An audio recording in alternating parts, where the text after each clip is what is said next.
Chapter 3. The Letters from No One. The escape of the Brazilian boa constrictor earned Harry his longest ever punishment. By the time he was allowed out of his cupboard again, the summer holidays had started, and Dudley had already broken his new cine camera, crashed his remote control aeroplane, and first time on his racing bike, knocked down old Mrs. Fig as she crossed Privet Drive in her crutches. Harry was glad school was over, but there was no escaping Dudley's gang, who visited the house every single day. Piers, Dennis, Malcolm and Gordon were all big and stupid, but as Dudley was the biggest and stupidest of the lot, he was the leader. The rest of them were all quite happy to join in Dudley's favourite sport, Harry hunting. This was why Harry spent as much time as possible out of the house, wandering around and thinking about the end of the holidays, where he could see a tiny ray of hope. When September came, he would be going off to secondary school, and, for the first time in his life, he wouldn't be with Dudley. Dudley had a place at Uncle Vernon's old school, Smeltings. Piers Polkiss was going there too. Harry, on the other hand, was going to Stonewall High, the local comprehensive. Dudley thought this was very funny. "They stuff people's heads down the toilet first day at Stonewall," he told Harry. "Want to come upstairs and practice?" "No thanks," said Harry. "Poor toilet's never had anything as horrible as your head down it. It might be sick." Then he ran, before Dudley could work out what he had said. One day in July, Aunt Petunia took Dudley to London to buy his Smeltings uniform, leaving Harry at Mrs. Fig's.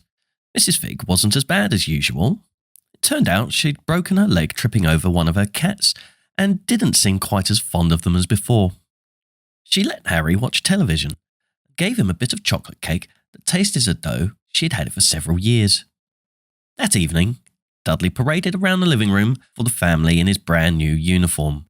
Smeltings boys wore maroon tailcoats, orange knickerbockers, and flat straw hats called boaters. They also carried knobbly sticks, used for hitting each other while the teachers weren't looking. This was supposed to be good training for later life. As he looked at Dudley in his new knickerbockers, Uncle Vernon said gruffly that it was the proudest moment of his life. Aunt Petunia burst into tears and said she couldn't believe it was her ickle Duddykins. He looked so handsome and grown up. Harry didn't trust himself to speak. He thought 2 of his ribs might already have cracked from trying not to laugh. There was a horrible smell in the kitchen next morning when Harry went in for breakfast. It seemed to be coming from a large metal tub in the sink. He went to have a look. The tub was full of what looked like dirty rags swimming in grey water. "What's this?" he asked Aunt Petunia. Her lips tightened as they always did if he dared to ask a question. "Your new school uniform," she said. Harry looked into the bowl again. "Oh," he said. "I didn't realise it had to be so wet." "Don't be stupid," snapped Aunt Petunia. "I'm dyeing some of Dudley's old things grey for you. It'll look just like everyone else's when I've finished." Harry seriously doubted this, but thought it best not to argue. He sat down at the table and tried not to think about how he was going to look on his first day at Stonewall High, like he was wearing bits of old elephant skin probably. Dudley and Uncle Vernon came in, both with wrinkled noses because of the smell from Harry's new uniform. Uncle Vernon opened his newspaper as usual, and Dudley banged his smelting stick, which he carried everywhere, on the table. They heard the click of the letterbox and flop of letters on the doormat. "Get the post, Dudley," said Uncle Vernon from behind his paper. "Make Harry get it." "Get the post, Harry." "Make Dudley get it." "Poke him with your smelting stick, Dudley." Harry dodged the smelting stick and went to get the post. 3 things lay on the doormat. A postcard from Uncle Vernon's sister Marge, who was holidaying on the Isle of Wight, a brown envelope that looked like a bill, and a letter for Harry. Harry picked it up and stared at it, his heart twanging like a giant elastic band. No one ever in his whole life had written to him. Who would? He had no friends, no other relatives. He didn't belong to a library, so he'd never even got rude notes asking for books back. Yet, here it was, a letter, addressed so plainly there could be no mistake. Mr. H. Potter, the cupboard under the stairs, 4 Privet Drive, Little Winging, Surrey. The envelope was thick and heavy, made of yellowish parchment, and the address was written in emerald green ink. There was no stamp. Turning the envelope over, his hand trembling, Harry saw a purple wax seal bearing a coat of arms, a lion, an eagle, a badger, and a snake surrounding a large letter H. "Hurry up, boy," shouted Uncle Vernon from the kitchen. "What are you doing? Checking for letter bombs?" He chuckled at his own joke. Harry went back to the kitchen, still staring at his letter. He handed Uncle Vernon the bill and the postcard, sat down, and slowly began to open the yellow envelope. Uncle Vernon ripped open the bill, snorted in disgust, and flipped over the postcard. "Marge is ill," he informed Aunt Petunia. "Ate a funny whelk." "Dad," said Dudley suddenly. "Dad, Harry's got something."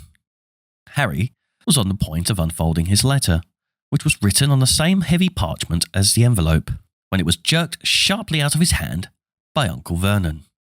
"That's mine," said Harry, trying to snatch it back. "Who'd be writing to you?" sneered Uncle Vernon, shaking the letter open with one hand and glancing at it. His face went from red to green faster than a set of traffic lights. And it didn't stop there. Within seconds, it was a greyish white of old porridge. "Petunia," he gasped. Dudley tried to grab the letter to read it, but Uncle Vernon held it high out of his reach. Aunt Petunia took it curiously and read the first line. For a moment, it looked as though she might faint. She clutched her throat and made a choking noise. "Vernon! Oh my goodness, Vernon!" They stared at each other, seeming to have forgotten that Harry and Dudley were still in the room. Dudley wasn't used to being ignored. He gave his father a sharp tap on the head with his smelting stick. "I want to read that letter," he said loudly. "I want to read it," said Harry furiously, "as it's mine." "Get out, both of you," croaked Uncle Vernon, stuffing the letter back inside its envelope. Harry didn't move. "I want my letter," he shouted. "Let me see it," demanded Dudley. "Out," roared Uncle Vernon, and he took both Harry and Dudley by the scruffs of their necks and threw them into the hall, slamming the kitchen door behind them. Harry and Dudley promptly had a furious but silent fight over who would listen at the keyhole. Dudley won, so Harry, his glasses dangling from one ear, lay flat on his stomach to listen at the crack between the door and the floor. "Vernon," Aunt Petunia was saying in a quivering voice, "look at the address. How could they possibly know where he sleeps? You don't think they're watching the house?" "Watching, spying, might be following us," muttered Uncle Vernon wildly. "But what should we do, Vernon? Should we write back? Tell them we don't want them?" Harry could see Uncle Vernon's shiny black shoes pacing up and down the kitchen. "No," he said finally. "No, we'll ignore it. If they don't get an answer, yes, that's best. We won't do anything." "But I'm not having one in the house, Petunia. Didn't we swear when we took him in we'd stamp out that dangerous nonsense?" That evening, when he got back from work, Uncle Vernon did something he'd never done before. He visited Harry in his cupboard. "Where's my letter?" said Harry, the moment Uncle Vernon had squeezed through the door. "Who's writing to me?" "No one. It was addressed to you by mistake," said Uncle Vernon shortly. "I have burned it." "It was not a mistake," said Harry angrily. "It had my cupboard on it." "Silence!" yelled Uncle Vernon, and a couple of spiders fell from the ceiling. He took a few deep breaths and then forced his face into a smile, which looked quite painful. Yes, Harry. About this cupboard, your aunt and I have been thinking. You're really getting a bit big for it. We think it might be nice if you moved into Dudley's second bedroom." "Why?" said Harry. "Don't ask questions," snapped his uncle. "Take this stuff upstairs, now." The Dursleys' house had 4 bedrooms, one for Uncle Vernon and Aunt Petunia, one for visitors, usually Uncle Vernon's sister Marge, one where Dudley slept, and one where Dudley kept all the toys and things that wouldn't fit into his first bedroom. It only took Harry one trip upstairs to move everything he owned from the cupboard to this room. He sat down on the bed and stared around him. Nearly everything in here was broken. The month-old cine camera was lying on top of a small working tank Dudley had once driven into the next door's dog. In the corner was Dudley's first ever television set, which he had put his foot through when his favourite programme had been cancelled. It was a large bird cage, which had once held a parrot that Dudley had swapped at school for a real air rifle, which was up on a shelf, with the end all bent, because Dudley had sat on it. Other shelves were full of books. They were the only things in the room that looked as though they'd never been touched. From downstairs came the sound of Dudley bawling at his mother. "I don't want him in there. I need that room. Make him get out." Harry sighed and stretched out on the bed. Yesterday, he'd have given anything to be up here. Today, he'd rather be back in his cupboard with that letter than up here without it. Next morning at breakfast, everyone was rather quiet. Dudley was in shock. He'd screamed, whacked his father with his smelting stick, been sick on purpose, kicked his mother, and thrown his tortoise through the greenhouse roof. But he still didn't have his room back. Harry was thinking about this time yesterday and bitterly wishing he'd opened a letter in the hall. Uncle Vernon and Aunt Petunia kept looking at each other darkly. When the post arrived, Uncle Vernon, who seemed to be trying to be nice to Harry, made Dudley go and get it. They heard him banging things with his smelting stick all the way down the hall. Then he shouted, "There's another one! Mr. H. Potter, the smallest bedroom, 4 Privet Drive!" With a strangled cry, Uncle Vernon leapt from his seat and ran down the hall. Harry right behind him. Uncle Vernon had to wrestle Dudley to the ground to get the letter from him, which was made difficult by the fact that Harry had grabbed Uncle Vernon around the neck from behind. After a minute of confused fighting, in which everyone got hit a lot by the smelting stick, Uncle Vernon straightened up, gasping for breath, with Harry's letter clutched in his hand. "Go to your cupboard, your bedroom," he wheezed at Harry. "Dudley, go, just go." Harry walked round and round his new room. Someone knew he had moved out of his cupboard, and they seemed to know he hadn't received his first letter. Surely that meant they'd try again. And this time, he'd make sure they didn't fail. He had a plan. The repaired alarm clock rang at 6 o'clock the next morning. Harry turned it off quickly and dressed silently. He mustn't wake the Dursleys. He stole downstairs without turning on any of the lights. He was going to wait for the postman on the corner of Privet's Drive and get the letters for number 4 first. His heart hammered as he crept across the dark hall towards the front door. Rawr! Harry leapt into the air. He trotted on something big and squashy on the doormat, something alive. Lights clicked on upstairs, and to his horror, Harry realised that the big squashy something had been his uncle's face. Uncle Vernon had been lying at the foot of the front door in a sleeping bag, clearly making sure Harry didn't do exactly what he'd been trying to do. He shouted at Harry for about half an hour and then told him to go and make a cup of tea. Harry shuffled miserably off into the kitchen. By the time he got back, the post had arrived, right into Uncle Vernon's lap. Harry could see 3 letters addressed in green ink. "I want," he began, but Uncle Vernon was tearing the letters into pieces before his eyes. Uncle Vernon didn't go to work that day. He stayed at home and nailed up the letterbox. "See," he explained to Aunt Petunia through a mouthful of nails. "if they can't deliver them, they'll just give up." "I'm not sure that'll work, Vernon." "Oh, these people's minds work in strange ways, Petunia. They're not like you and me," said Uncle Vernon, trying to knock in a nail with a piece of fruitcake Aunt Petunia had just bought him. On Friday, no fewer than 12 letters arrived for Harry. As they couldn't go through the letterbox, they'd been pushed under the door, slotted through the sides, and a few even forced through the small window in the downstairs toilet. Uncle Vernon stayed at home again. After burning all of the letters, he got out a hammer and nails and boarded up the cracks around the front and back door so no one could get out.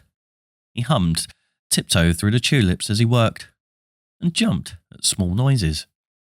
On Saturday, things began to get out of hand. 24 letters to Harry found their way into the house, rolled up and hidden inside each of 2 dozen eggs that their very confused milkman had handed Aunt Petunia through the living room window. While Uncle Vernon made furious telephone calls to the post office and the dairy trying to find someone to complain to, Aunt Petunia shredded the letters in her food mixer. "Who on earth wants to talk to you this badly?" Dudley asked Harry in amazement. On Sunday morning, Uncle Vernon sat down at the breakfast table looking tired and rather ill but happy. No post on Sundays, he reminded them happily as he spread marmalade on his newspapers. No damn letters today. Something came whizzing down the kitchen chimney as he spoke and caught him sharply on the back of the head. Next moment, 30 or 40 letters came pelting out of the fireplace like bullets.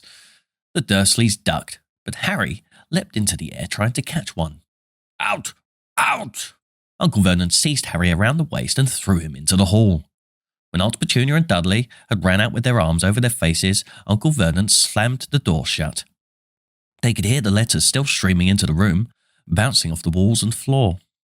That does it, said Uncle Vernon, trying to speak calmly but pulling great tufts out of his moustache at the same time. I want you all back here in 5 minutes, ready to leave. We're going away. Just pack some clothes, no arguments. He looked so dangerous with half his moustache missing that no one dared argue. 10 minutes later, they had wrenched their way through the boarded-up doors and were in the car speeding towards the motorway. Dudley was sniffling in the back seat. His father had hit him round the head for holding him up while he tried to pack his television, video, and computer in his sports bag. They drove and they drove. Even Aunt Petunia didn't dare ask where they were going.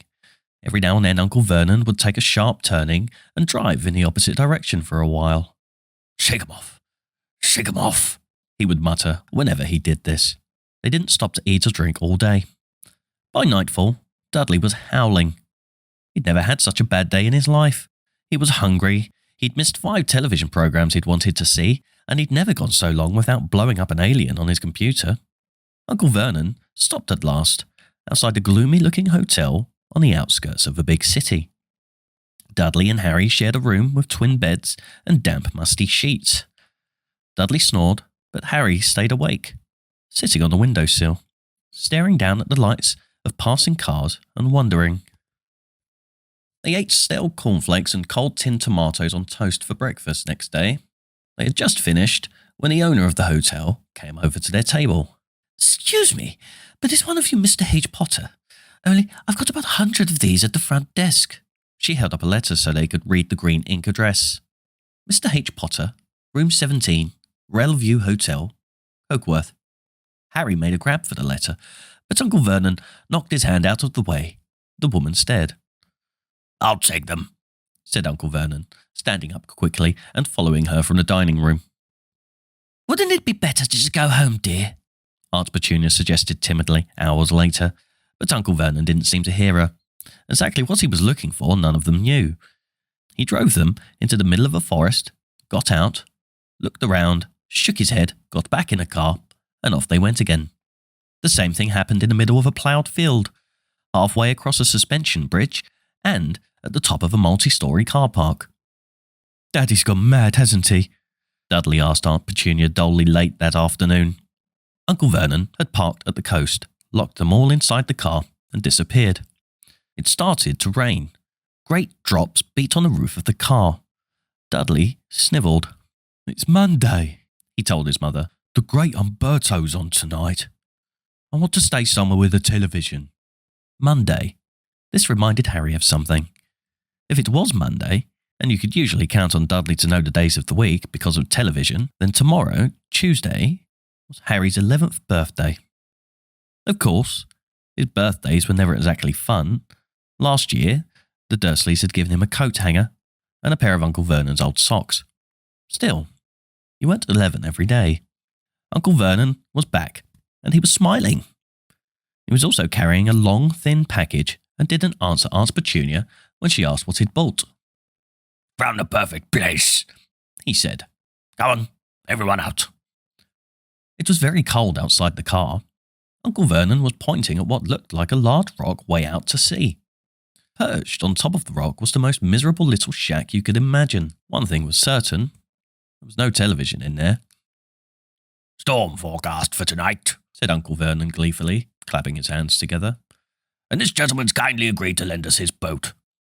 A toothless old man came ambling up to them, pointing, with a rather wicked grin, at an old rowing boat bobbing in the iron-grey water below them. "I've already got us rations," said Uncle Vernon. "It's all aboard." It was freezing on the boat. Icy sea spray and rain crept down their necks, and a chilly wind whipped their faces. After what seemed like hours, they reached the rock, where Uncle Vernon, slipping and sliding, led the way to the broken-down house. The inside was horrible. It smelled strongly of seaweed, the wind whistled through the gaps in the wooden walls, and the fireplace was damp and empty. There were only 2 rooms. Uncle Vernon's rations turned out to be a packet of crisps each and 4 bananas. He tried to start a fire, but the empty crisp packets just smoked and shriveled up. Could do with some of those letters now, eh? He said cheerfully. He was in a very good mood. Obviously, he thought nobody stood a chance of reaching them here in a storm to deliver post. Harry privately agreed, though the thought didn't cheer him up at all. As night fell, the promised storm blew up around them. Spray from the high waves splattered the walls of the hut, and a fierce wind rattled the filthy windows. Aunt Petunia found a few mouldy blankets in the second room and made up a bed for Dudley on the moth-eaten sofa. She and Uncle Vernon went off to the lumpy bed next door, and Harry was left to find the softest bit of floor he could and to curl up under the thinnest, most ragged blanket. The storm raged more and more ferociously as the night went on. Harry couldn't sleep. He shivered and turned over, trying to get comfortable, his stomach rumbling with hunger. Dudley's snores were drowned by the low rolls of thunder that started near midnight. The lighted dial of Dudley's watch, which was dangling over the edge of the sofa on his fat wrist, told Harry he'd be 11 in 10 minutes' time. He lay and watched his birthday tick nearer, wondering if the Dursleys would remember at all, wondering where the letter writer was now. 5 minutes to go. Harry heard something creak outside. He hoped the roof wasn't going to fall in, although he might be warmer if it did. 4 minutes to go. Maybe the house in Privet Drive would be so full of letters when they got back that he'd be able to steal one somehow. 3 minutes to go. Was that the sea? Slapping hard on the rock like that? And 2 minutes to go. What was that funny crunching noise? Was the rock crumbling into the sea? 1 minute to go, and he'd be 11. 30 seconds. 20. 10. 9. Maybe he'd wake Dudley up just to annoy him. 3. 2. 1. Boom. The whole shack shivered, and Harry sat bolt upright, staring at the door. Someone was outside, knocking to come in.